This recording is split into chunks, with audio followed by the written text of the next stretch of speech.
tell you about the moment that I knew that I wanted to do impactful work. So, my first job out of college, I was a consultant for my sorority. And if you don't know what that is, basically, I lived out of a suitcase and I traveled to college campuses all over the United States. And my day to day job was to meet with women and discuss what was working for their chapter, what could improve. And while I was doing that, I was also living in the sorority house and spending time at the end of the day getting to know the woman on a more personal level. It was challenging and fulfilling every day, and I felt moved every day that I went to work. So I'm sitting there during my second to last visit, right? And it's a 1 year contract. So I know that this truly is the second to last campus that I'm going to be on before I have to figure out what I'm going to do with the rest of my life.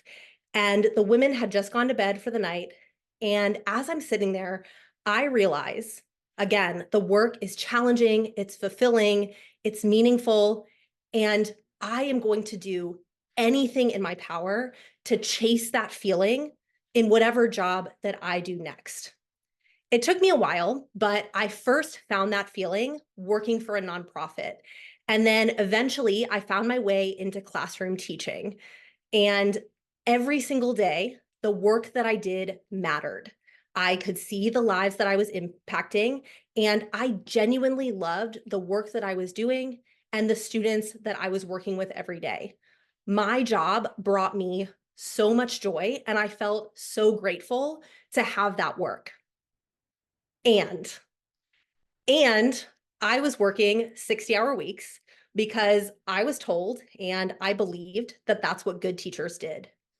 And I was giving up my nights, my weekends, my breaks in order to grade, lesson plan, and communicate with parents and students, time that I really wanted to be spending with my family and my then fiance.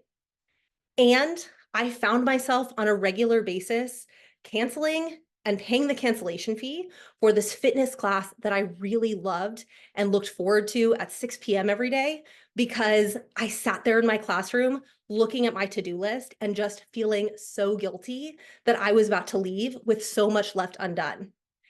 And I was seeing the physical and mental impacts of prolonged lack of sleep and prolonged stress through irritability, impatience, anxiety, and illness. And that's where my breaking point was.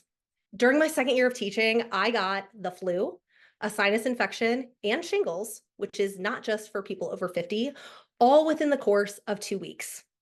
It was this wake up call that even though I loved the work that I was doing and the work that I was doing brought me so much joy, I was choosing to do that work at the expense of myself. I realized that if I wanted to do this work long term, if I wanted to be able to impact students and impact people for the rest of my life, something had to give because there was no way that I was going to be able to keep up this pace.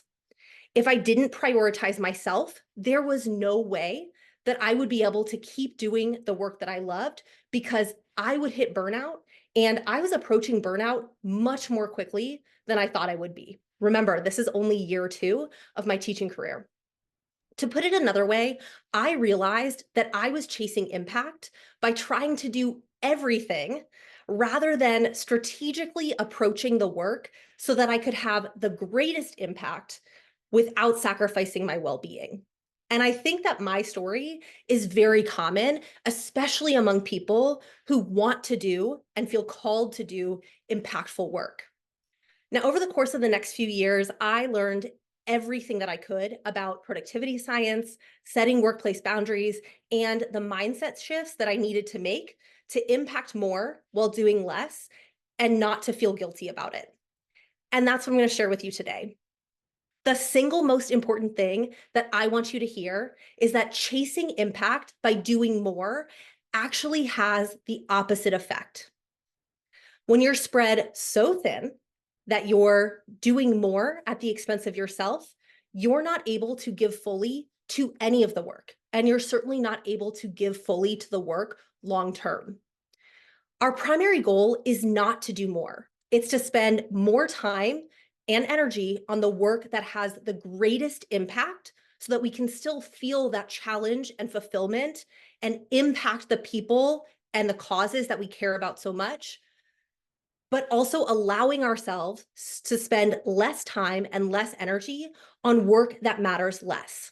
Not everything we do matters the same amount. And when we give more time or even equal time to the work that matters less, we're depriving ourselves, our causes, our people of the time and energy that can be spent on that which is most impactful. So, throughout our time together today, I am going to model what this looks like.